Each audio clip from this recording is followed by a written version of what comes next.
प्रणिताताई प्रार्थना करा. Prayer prayer.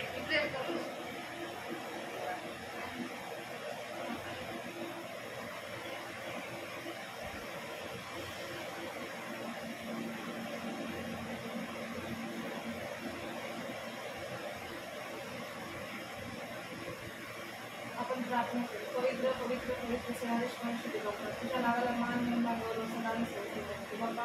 आजचा दिवस दाखवलं सगळं तुझ्या नावाला धन्यवाद. म्हणजे बाप्पा आजपासून आमच्याकडे पाठवलं आजचा योग आमच्या कष्टामध्ये सोडलास त्याबद्दल तुझ्या नावाला धन्यवाद. म्हणजे बाप्पा ते जे काही वचन सांगणार आहे ते बाप्पा बाप्पा ते आम्हाला समजून घेण्यासाठी आणि आमच्या जीवनामध्ये आत्मसात करण्यासाठी तू आम्हाला मदत करू बाप्पा. ते जे काही सांगणार आहे ते जे काही समजवणार आहे त्याप्रमाणे वागण्यासाठी आम्हाला तू चालवू बाप्पा.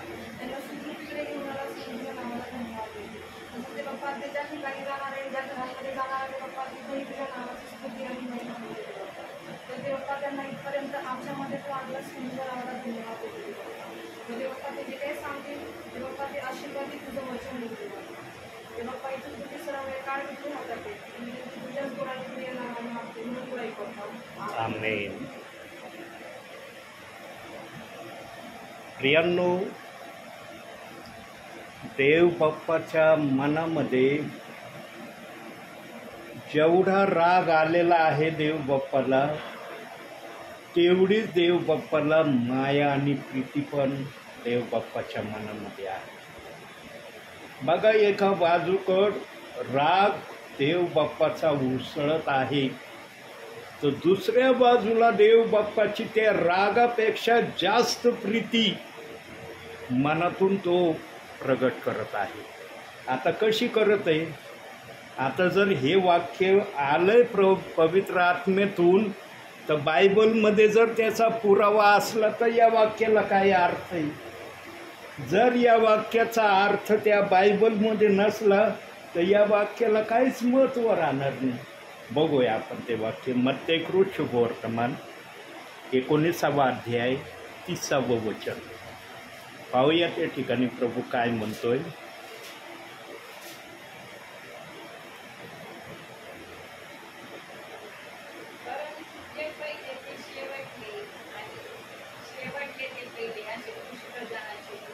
आता ही काय बात प्रभू बोलला नव्हे. पहिले ते शेवटले आणि शेवटले ते पहिले. का बरं प्रभूला अंतिम समयात अशी भाषा बोलण्याची आवश्यकता पडली? प्रियांनो, देवाजवळ या शब्दातून बोलण्यासाठी अतिशय आम्हापासा खजिना आहे. पण देवबाप पूरक जे तुमच्यासाठी आहे ते या ठिकाणी बोलल्याशिवाय राहणार नाही.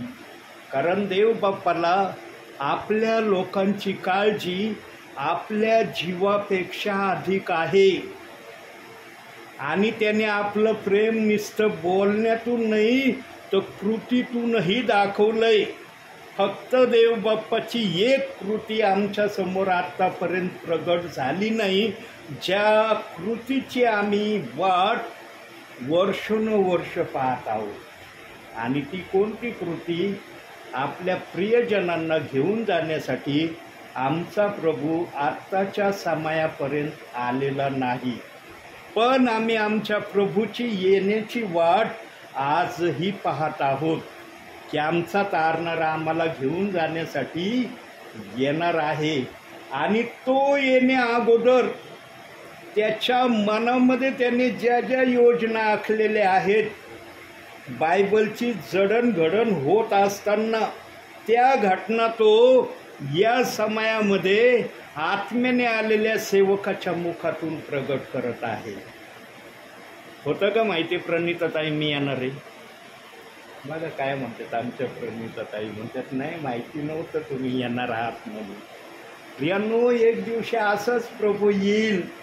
आणि मी मागील 1-2 संदेशामध्ये सांगितलंय, पवित्र आत्मा मला आठवण करून देतोय की मी असं बोललोय पवित्र आत्म्याच्या प्रेरणेने 1-2 संदेशामध्ये. यूट्यूबला ते संदेश आहेत माझे, की आमच्या तारणाऱ्याने दुपारच्या वेळीच आम्हाला घेऊन जाण्यासाठी यावं.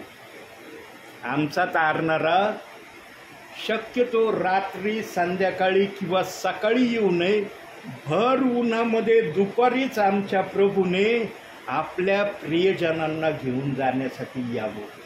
आणि त्याचे कारण पण पवित्र आत्म्याने सांगितले होते. भर दुपारच्या वेळेमध्ये प्रियांनो, आजही आमचे काही विश्वासणारे आहेत, भाऊ बहीण, माता पिता आजही आहेत आणि आत्ताही आहेत आणि आत्ताही ते करत आहेत. काय करत आहेत? काही जण दुपारच्या वेळेला समजतात दुपारची वेळ झोपण्याची वेळ आहे, परंतु काही विश्वासणाऱ्यांच्या नजरेमध्ये दुपारची वेळ झोपण्याची नाही, सर्वात उत्तम देव बाप्पाचं दर्शन घेण्याची वेळ आहे. बघा दुपारच्या वेळेला सगळा शांत माहोल आहे का नाही? वाजतोय कोणाचा TV संच, येतोय कोणाचा आवाज, किती शांत वातावरण आहे. असं वाटतं जणू काय रात्रीचाच वेळ चाललेला आहे, परंतु वास्तविक दुपारची वेळ चाललेली आहे. एकदम शांत माहोल आहे. जे ते आपापल्या घरामध्ये असतील, कुणी झोपेमध्ये असतील, कुणी TV पाहण्यामध्ये असतील, कुणी बायबलच्या अध्ययनामध्ये असतील. परंतु जे बायबलच्या अध्ययनामध्ये असतील देवाचा आत्मा त्यांच्या समोर उभा आहे दूताच्या स्वरूपाने, आणि तो त्यांना मार्गदर्शन बायबलमधून करतो. पण आज आपला विषय या गोष्टीला थोडासा पुढं जाण्याचा विषय. आज वचनातून देवबाप बोलत आहे, जे पहिले ते शेवटले, शेवटले ते पहिले. काय या गोष्टीतून देवबापाला आपल्या विश्वासणाऱ्यांना निरोप द्यायचा आहे? प्रियांनो, जे पहिले होऊन गेले ना, त्यांना तो आशीर्वाद प्रभूंनी दिलेला नाही जो शेवटल्यांना मिळाला आहे. शेवटले जे आशीर्वादाचा अनुभव घेत आहेत ना, तो आशीर्वाद पहिल्यावाल्यांना भेटलेला नाही. आणि देवाच्या मनामध्ये आहे की जे पहिले होते ते आता शेवटले मी करणार, आणि जे शेवटले त्यांना मी पहिले करणार. काही जण त्या आशीर्वादाला प्राप्त करू शकले नाही. प्रियांनो, ज्या आशीर्वादाला देण्याची देव बाप्पाने मनामध्ये उत्कंठा ठेवली, कोणते आशीर्वाद त्यांच्यासाठी प्रभूने ठेवलेत ते आज बिना आशीर्वादाचे आहेत असं प्रभूही म्हणत नाही, परंतु त्यांच्यासाठी एक विशिष्ट आशीर्वाद देव बाप्पाने राखून ठेवलेत, आणि ते त्यांच्याशिवाय दुसऱ्याला मिळणारच नाही. पण आता ते प्रियजन कोण आहे ते फक्त प्रभू जाणतो. ते तुम्ही आम्ही जाणू शकत नाही की जे पहिले ते शेवटले जाणारे, शेवटले ते पहिले होणारे प्रभू शिवाय कोणाला कळणार नाही. त्यांच्यासाठी कोणते आशीर्वाद आहे बघू वचनातून. अनुवादाचं पुस्तक 28वा अध्याय 2रं वचन. स्पेशली आशीर्वाद त्यांच्यासाठी प्रभूने हे ठेवले. 28वा अध्याय 2रं वचन.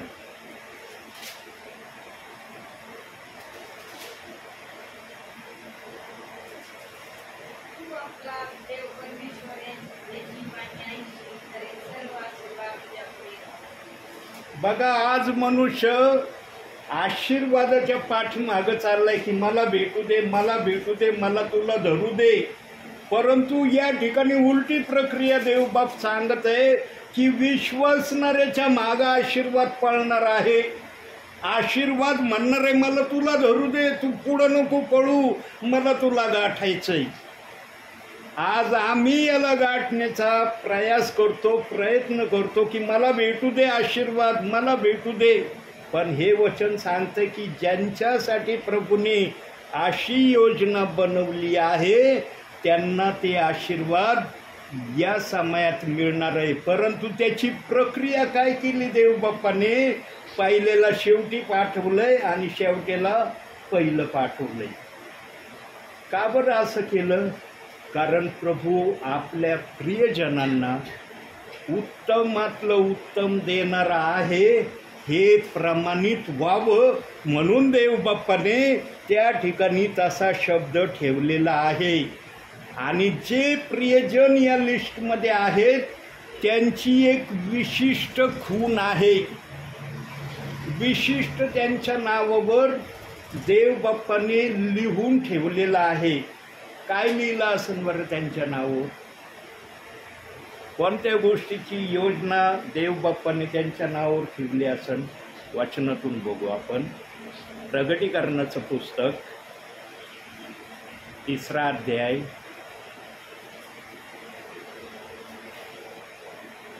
5वं वचन.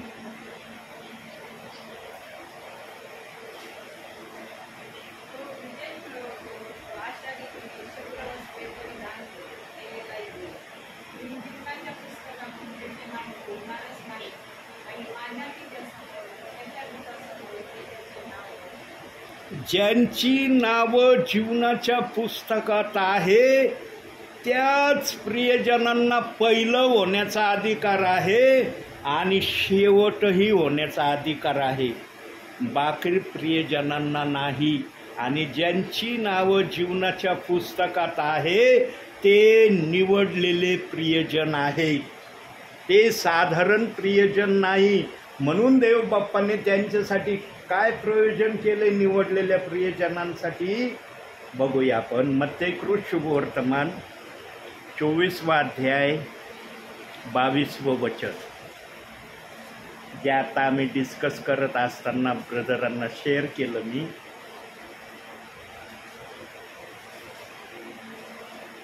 24वा अध्याय 22वं वचन.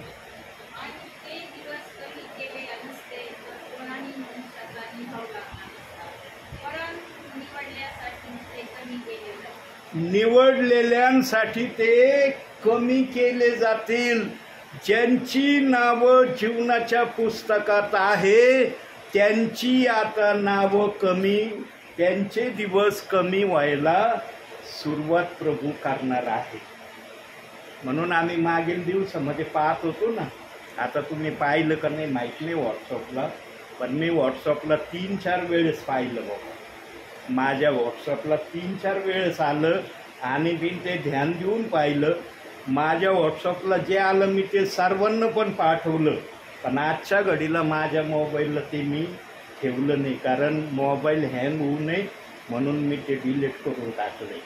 पण मी काय पाहिलं होतं, चर्चमध्ये पास्टर संदेश सांगत आहेत, विश्वासणारे बसलेले आहेत.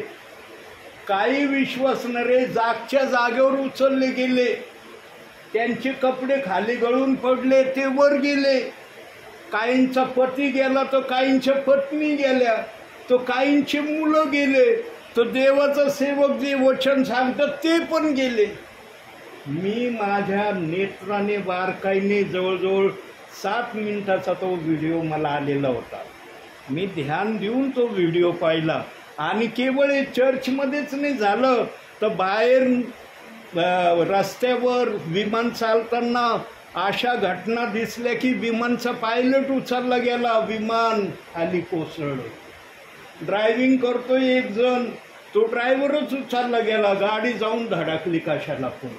असे वेगवेगळ्या प्रकारचे मी त्या ठिकाणी व्हिडिओज पाहिले. आणि मी त्यावेळेला म्हणायचो, यांना एवढा व्हिडिओ तयार करण्यासाठी कसं काय यांच्या मनात एवढी मोठी योजना आली. पण जेव्हा या सूर्याची हीट मला जाणवायला लागली तेव्हा माझे डोळे उघडले. पवित्र आत्म्याने जागृती दिली की कठीण दिवसामध्ये निवडलेल्या प्रियजनांना आपल्याजवळ घेण्याचा जेव्हा मार्ग तुझ्यासमोर दिसेल तेव्हा तो व्हिडिओ तू आठवायचा की देव बाप्पाने निवडलेल्या प्रियजनांना कसं चर्चमधून, रस्त्यामधून, गाडीमधून, विमानामधून कसे उचलले.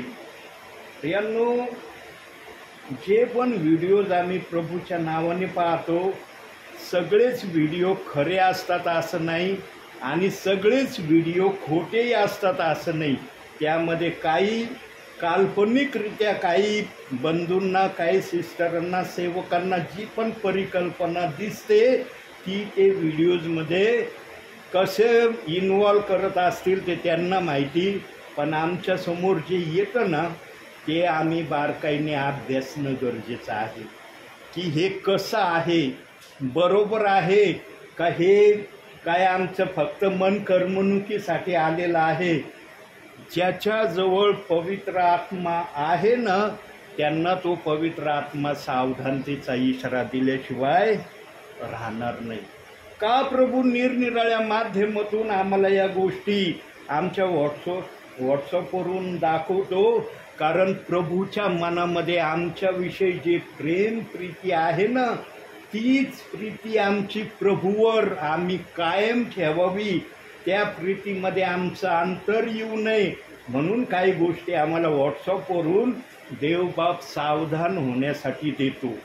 प्रियांनो, बघा आता सूर्य गरम झालाय ना, अनुभवतात ना की सूर्य गरम झालाय.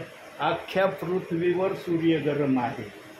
तो फक्त महाराष्ट्रावर ना मधनगर शहरावरच गरम झालाय असं नाही, अख्ख्या पृथ्वीवर हा सूर्य गरम झालेला असेल. कारण सूर्याने आपली जागा आपल्या ठिकाणावरून थोडीशी सोडली आहे. तो हिटेच्या प्रक्रियेमध्ये अधिक उतरलेला आहे म्हणून आम्हाला हीट जाणवायला लागली. न तर आम्ही काही उन्हाळे अनुभवले नाही का, या मागं आम्ही उन्हाळ्यात गेलो नाही का, परंतु हा उन्हाळा आम्हाला कसा जाणवतोय हे प्रत्येकाला समजतंय. पण या समयामध्ये पण, या हिटीमध्ये पण आम्हाला उचलल्या जाण्या अगोदर पण देवबाप एक घटना करणार आहे. बघा आता देवाच्या मनामध्ये याच्याविषयी पण एक घटना प्रभूने तयार करून ठेवली. दिसतंय माझ्या हातात वही, दिसतंय बायबल. मग हे कुठून आलं, कुठून सांगतोय मी? धरत आहे. जर माझ्या हातात बायबल नाही, वही नाही, मग जर आणखी एक घटना विश्वासी उचलले जाण्या अगोदर पण एक घटना प्रभू करणार आहे आणि ती घटना विशेष घटना असणार आहे. आणि मग विश्वासणाऱ्यांना कळणार, अरे खरोखर माझा देव जे वचनात बोललाय ना, खरोखर त्या प्रकारे आहे. कोणतं ते वचन आहे बघूया आपण. प्रगटीकरणाचं पुस्तक 3रा अध्याय 10वं वचन. बघा तिथं एक शब्द सांगितलाय, फार महत्त्वाचा शब्द आमच्यासाठी या समयासाठी आहे बरं का, या वर्तमान काळासाठी तो शब्द आहे. वाचा. हो, 10वं वचन, 3रा अध्याय.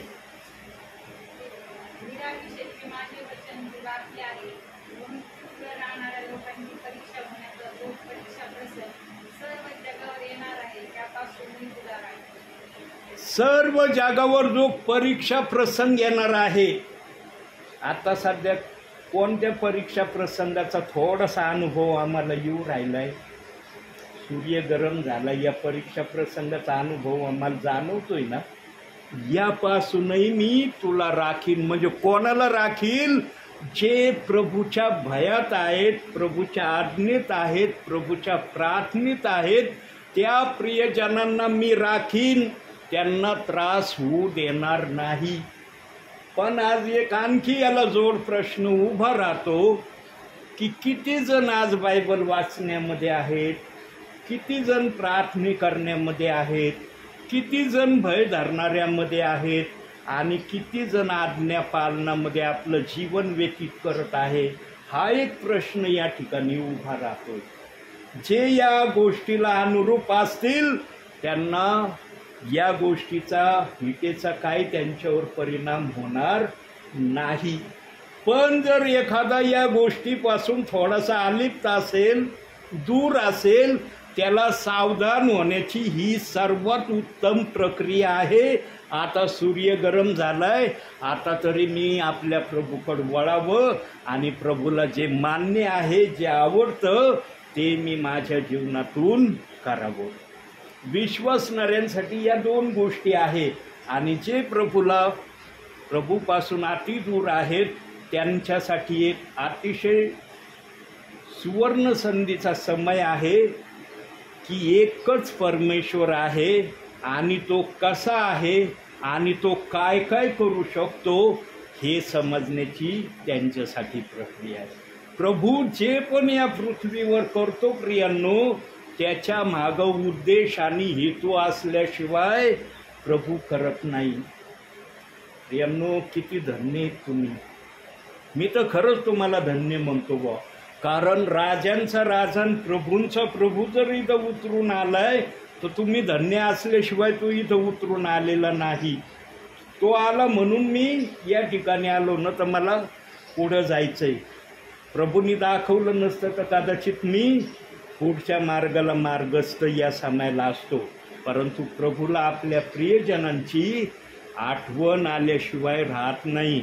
म्हणून माझे ज्या पण रूटला बघा, घोडेगाव, पांढरीचा पूल या ठिकाणी देवबाप्पाने मला आज वळवलं नाही. सोनईला देखील माझे विश्वासणारे आहेत, तिकडं देखील देवबाप्पाने मला आज वळवलं नाही.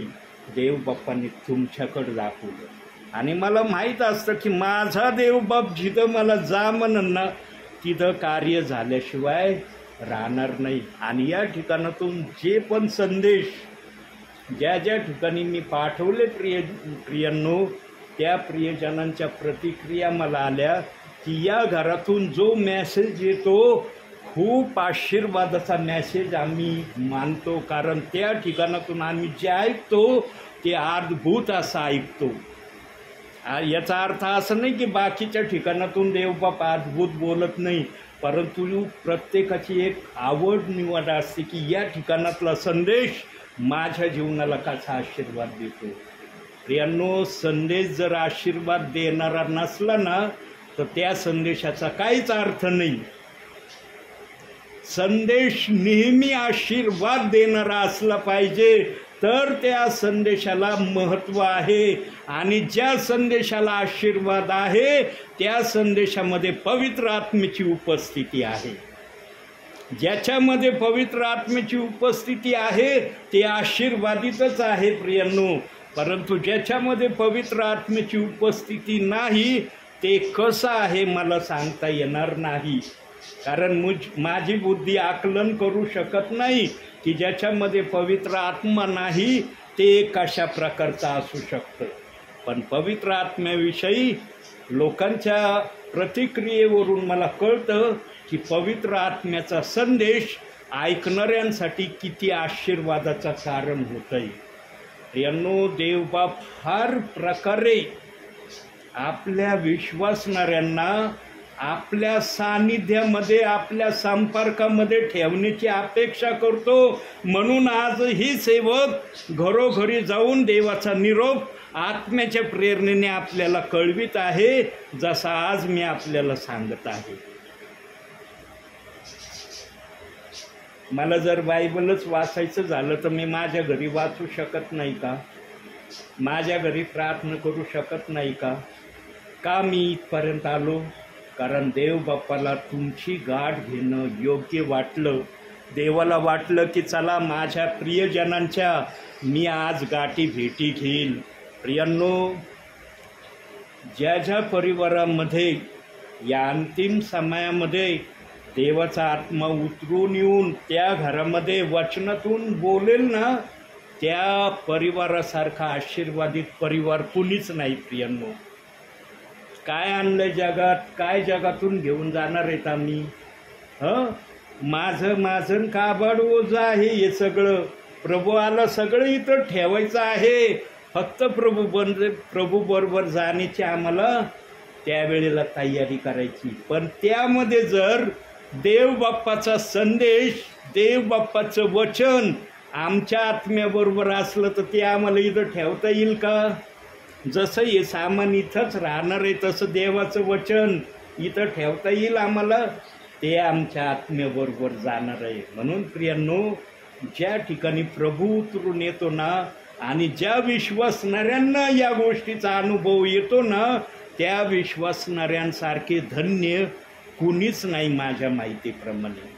आणि प्रियांनो, तुम्हाला तुमची जर आठवण प्रभू करतो ना आणि मला सांगतो ना, तर प्रभू किती तुमच्या संपर्कात राहायला मागतो याचं ते प्रमाण मी ओळखतो. म्हणून प्रियांनो, शेवटी आता मी थांबणार आहे. आणखी एक विचार छोटासा सांगतो आणि मग मी या ठिकाणी थांबतो प्रियांनो. अंतिम समयामध्ये जो कुणी फक्त प्रभूला उंच होण्याच्या हेतूने एखादा प्लॅन, एखादी योजना जर मनामध्ये तयार करील की अरे मी प्रभूच्या संपर्कामध्ये आत्तापर्यंत फार तेवढ्या संपर्कात आलो नाही, प्रभूच्या जेवढ्या संपर्कात येण्याविषयी माझं मन मला सांगत होतं, पण आता या कठीण दिवसाला मी अनुभवतोय, सूर्याच्या उष्णतेला मी पाहतोय, आता मला जे प्लॅन, जी योजना मी तयार केलेली आहे प्रभूच्या संपर्कात जाण्याची, ज्यांनी असे प्लॅन्स तयार केलेले असतील प्रभूच्या नावाने, त्यांनी ते प्लॅन आता या समयामध्ये पूर्ण करण्याची तयारी करावी. त्यांनी नाही म्हणा अजून थोड्या समयानंतर, काही दिवसानंतर मी माझे ते प्लॅन करायला सुरुवात करील. प्रभू जर आला तर ते प्लॅन तुम्ही पुढच्या समयात करण्याचं ठरवलं आणि प्रभू याच समयात आलं तर काय होईल तुमच्या त्या प्लॅनचं. म्हणून प्रियांनो, या टोलामोलाच्या समयामध्ये फक्त एक गोष्टीचा विचार आणि एक गोष्टीचं लक्ष ठेवा स्वतःमध्ये, माझ्यापासून प्रभू किंचितही अंतरला नाही पाहिजे. प्रभू माझ्यापासून दूर जाता कामा नाही. या तोलामोलाच्या समयामध्ये काहींपासून प्रभू निघून जाणार आहे, तर काहींच्या जवळ प्रभू येणार आहे. जे प्रभूच्या संपर्कात येण्याची आशा अपेक्षा ठेवतील त्यांच्याकडे प्रभू आल्याशिवाय राहणार नाही. पण जे प्रभूच्या संपर्कामध्ये, आता नेहमी सेवकगण, सिस्टरगण, ब्रदरगण घरी येऊन सांगतात की प्रभूच्या संपर्कात राहण्याचे माध्यम काय आहे? बायबल वाचन, प्रार्थना आणि आज्ञापालन. या 3 गोष्टींनीच आम्ही प्रभूच्या संपर्कामध्ये राहू शकतो. या गोष्टी जे अंतिम समयामध्ये करण्याची योजना करतील त्यांच्या अगदी जवळ प्रभू असलेल्यासारखा त्यांना अनुभव येईल.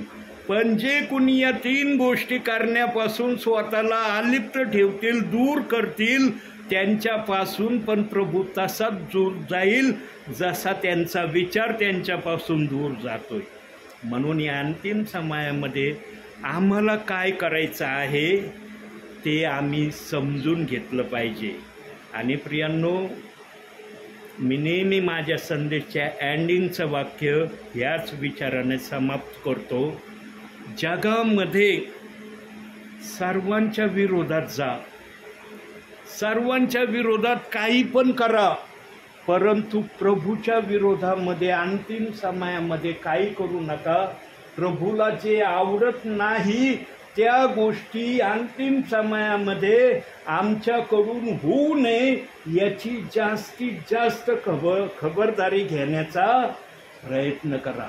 आणि जो कोणी या गोष्टीला लक्षात घेऊन प्रभूमध्ये वाटचाल करण्याचा प्रयत्न करील त्याचं चालणं प्रभूमध्ये आशीर्वादित झाल्याशिवाय राहणार नाही. म्हणून आजच्या या छोट्याशा संदेशातून देव बाप तुम्हाला आणि मला भरपूर आणि भरपूर आशीर्वाद देव. आमेन.